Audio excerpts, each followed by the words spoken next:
जी। कि social media पे एक लेटर भी घूम रहा है, क्या पुष्टि करना चाहते हैं? देखिए, मैंने भी ये जो न्यूज़ है ये सुबह ही मैंने देखी है, बट जो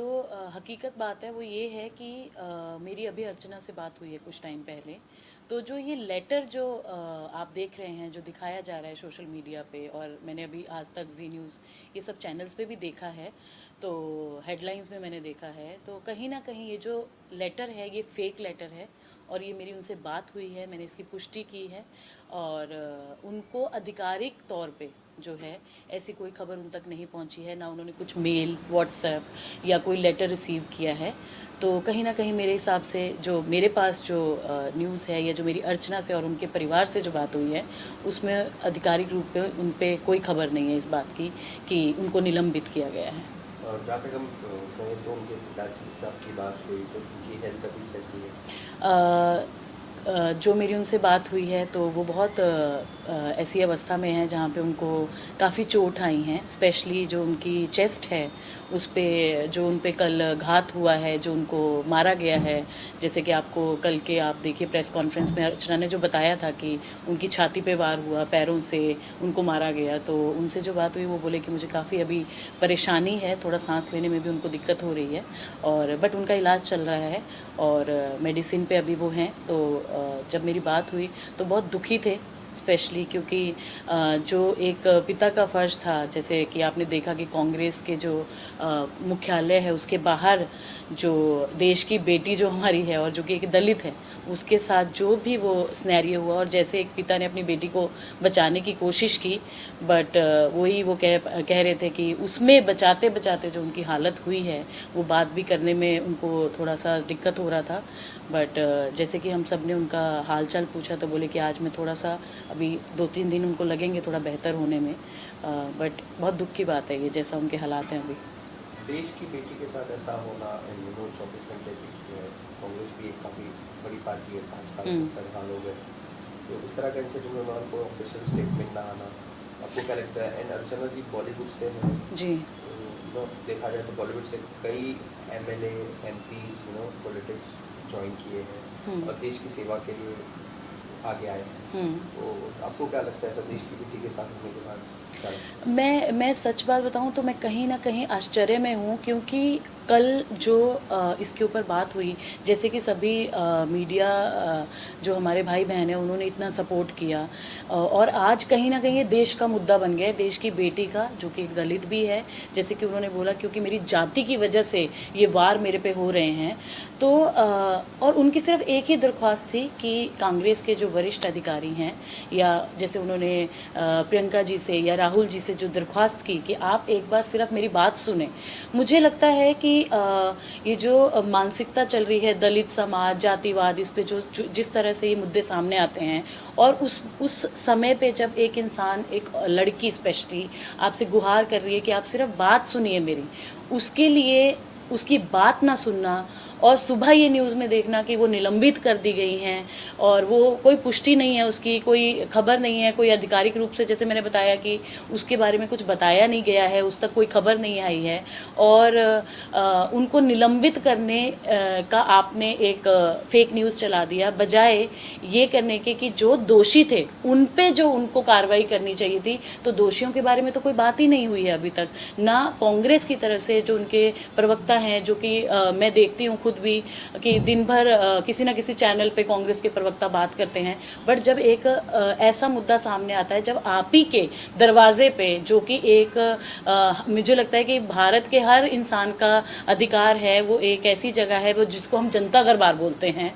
वहाँ पे जब एक इंसान जाता है जो कि आपको सिर्फ शुभकामनाएं देने जा रहा है, और उसके साथ ऐसा दुर्व्यवहार होता है, और उसके बाद आपकी कोई टिप्पणी नहीं आती है, मतलब कोई अधिकारी उनका या कोई भी प्रवक्ता उनका या कोई भी उनका नेता कोई बात ही नहीं करना चाहता है इसके बारे में।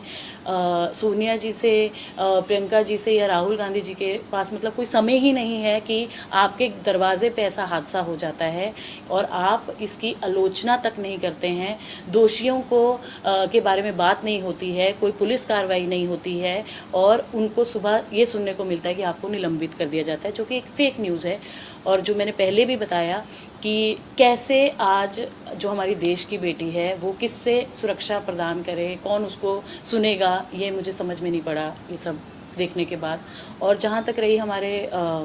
जितने भी हमारी इंडस्ट्री के लोग हैं, मैंने खुद ने मैं कोई ऐसा नहीं है मेरा बैकग्राउंड, मैं भी खुद एक प्रोड्यूसर हूँ, मैं फ़िल्में बनाती हूँ, बट मेरे को लगता है कि आज हर एक औरत को साथ में आने की ज़रूरत है, क्योंकि अगर कोई चाहे वो हमारी कांग्रेस है या कोई और गवर्नमेंट जो भी है, कोई नहीं सुनेगा, तो मुझे लगता है कि आज अपने अधिकारों के लिए खुद की लड़ाई लड़ने का समय आ गया है, और यही अर्चना कर रही है। बट मेरी जो दरख्वास्त है अपने सभी इंडस्ट्री भाई बहनों से और मेरी प्रेजेंट गवर्नमेंट से, खासकर मैं पीएम से रिक्वेस्ट करना चाहती हूँ कि कहीं ना कहीं हम एक बहुत अच्छी, हमने अभी 19 सितंबर को जब महिला आरक्षण की बात हुई तो हमें कहीं ना कहीं ये उत्साह था कि अब महिलाओं को वो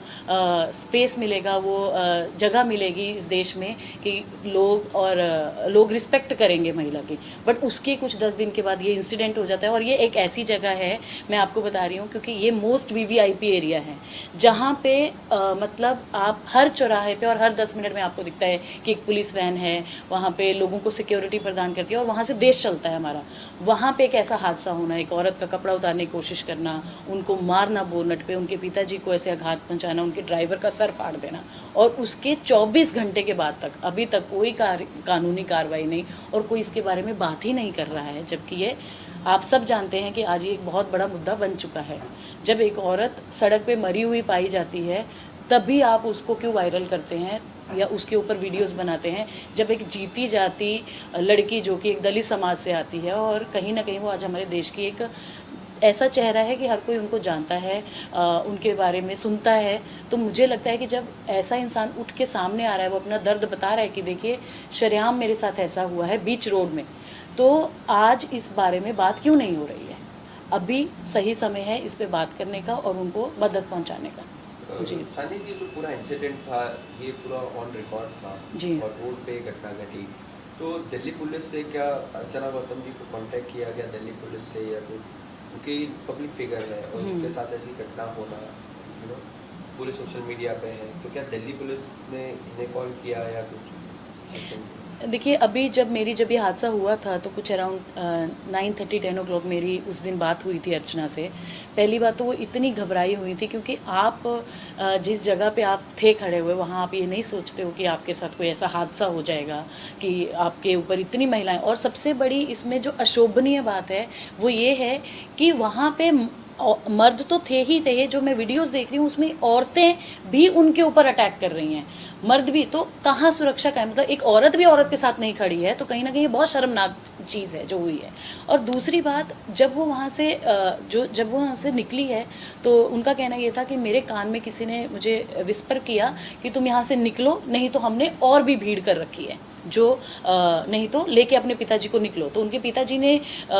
भी ये बात सुनी, और उन लोगों ने एक दूसरे को कैसे कैसे संभाल के वो लोग किसी जगह पे, ऐसी जगह पहुँचे जहाँ पे उन्होंने थोड़ा सा प्रिकॉशन लिया अपने लिए। बट दिल्ली पुलिस की तरफ से या अभी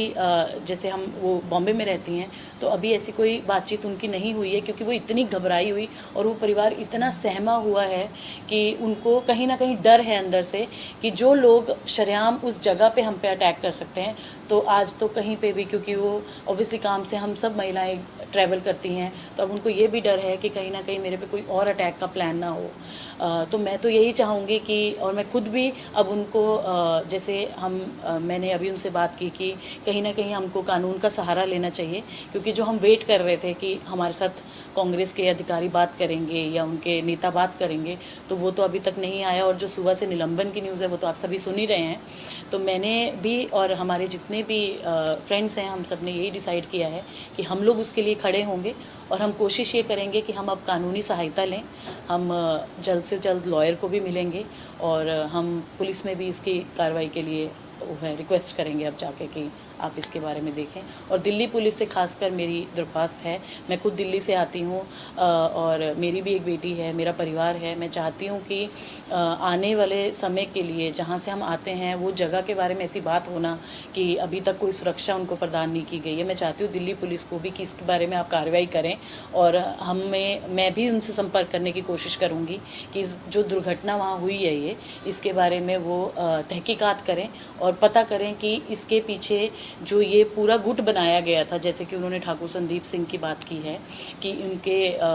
उनकी वजह से ये सब घटना हुई है, तो मैं चाहती हूँ कि जिस दोषी के बारे में बात की जा रही है ऑन कैमरा, वो आके नाम भी बता रही हैं, तो कहीं ना कहीं इसके बारे में कार्रवाई हो और उनको जो है मिले, जो कानूनी व्यवस्था से उनको इंसाफ मिलना चाहिए। जिस तरह से उनकी मम्मी से, अर्चना गौतम की मम्मी से डैडी साहब लगातार संपर्क में, जी जी। तो पूरी फैमिली को, अर्चना गौतम की फैमिली को इस पूरे इंसिडेंट से कितना दुख पहुंचा है, कितना ट्रॉमेटाइज है? देखिए, दुख तो इतना पहुंचा है कि मैं आपको कहती हूँ कि पिछले 2 दिन से वो लड़की लगातार रो रही है, और इतना रो रही है, उसकी मदर इतनी घबराई हुई हैं कि उनको ये लगता है कि उनकी बेटी को कोई मार देगा। तो ऐसा जब डर आपको आता है अंदर से, तो मुझे लगता है कि अब उसका सबसे बड़ा ट्रॉमा ये हो गया कि वो निकलने से भी कहीं डर रही है, बात करने से भी डर रही है। कल बहुत से जब होता है कि आपका परिवार आपके साथ खड़ा होता है, तो आप में थोड़ी हिम्मत आती है, तो उन्होंने अपनी बात रखी है जनता के सामने। मुझे लगता है कि और जो उनके पिताजी हैं, उन्होंने एक बाप का फ़र्ज़ तो उस समय निभाया है, जो उनको बचाया गया, उस सिचुएशन से निकाला गया, बट कहीं ना कहीं सबसे ज़्यादा जो ट्रॉमा है वो माँ बाप को आता है। कोई भी माँ बाप नहीं चाहते हैं कि उनके बच्चे के साथ ऐसा किया जाए, और स्पेशली गर्ल चाइल्ड, जब आपकी एक लड़की होती है और ऐसे समाज से आप आते हो जो दलित समाज है। अब आज वो उस पे पहुंची है कि जात पात से परे होके आज वो देश की बेटी कहती है खुद को, जो हमारा भारत है। मैं चाहती हूँ कि दलित, ये जात वो जात को छोड़ के लोग सिर्फ भारत की बेटी, इंडिया की बेटी, देश की बेटी जो नारे लगाते हैं, वो कहीं ना कहीं हमारे दिखना भी चाहिए। मतलब सिर्फ बातें नहीं होनी चाहिए इसके बारे में, तो सपोर्ट हो उसके लिए। और माँ बाप ऑब्वियसली जो ट्रॉमा में है, मैं तो यही भगवान से प्रे करूँगी कि वो जल्दी से बाहर आएँ और वो एक्शन लें, जहाँ की जो दोषी हैं उनको सलाखों के पीछे होने चाहिए मेरे हिसाब से। तो अर्चना गौतम के जितने फैंस है, वेल विशर्स है, एक हैशटैग चला रहे हैं, जी। जस्टिस फॉर अर्चना गौतम, बिल्कुल। इस पर क्या कहना चाहते हैं? देखिए, यही मैं आपको कह रही हूँ कि जनता आपके साथ खड़ी है, और जनता ऐसी आवाज़ जनता जब उठाती है, तो कहीं ना कहीं आपको इंसाफ की तरफ लेके जाती है। मैं उसके सभी फैंस को थैंक्स करना चाहूँगी, जो अभी जिन लोगों तक ये खबर आ रही है, मैं उनको भी चाहूँगी कि वो हमें सपोर्ट करें। Obviously justice for Archana is very very important, और इससे बहुत सी हमारी देश की बेटियों को ये आने वाले समय में ये मिलता है जोश कि नहीं, कभी गलत होता है तो हमें खड़े रहना चाहिए, हमें आवाज़ उठानी चाहिए इस बारे में, और छुप के नहीं बैठना चाहिए। तो ये उनके फैंस जो हैं, उनका मैं शुक्रिया अदा करना चाहूँगी, और मैं चाहूँगी जब तक हम ये लड़ाई लड़ रहे हैं, आप सब हमारे साथ बने रहिए। Thank you.